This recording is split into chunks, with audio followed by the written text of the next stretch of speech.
আবার দাও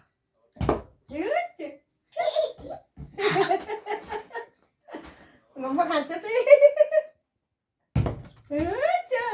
আবার দাও আবার দাও আবার দাও সোনা কি করছো? বল খেলছো? বল বল খেলছো কার সাথে? মামুনির সাথে বল খেলো। এখন কার সাথে খেলছো? মনার সাথে খেলছো?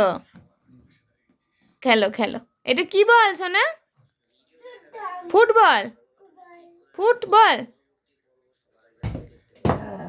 বাবা বাবা খুব সুন্দর হয়েছে। হাততালি। হাততালি দাও হাততালি হ্যাঁ আবার করো করি আবার হাততালি দেবে হ্যাঁ হাততালি দেবে হাততালি হাততালি বাবা বাবা বাবা বাবা হাততালি। আবার দাও হাততালি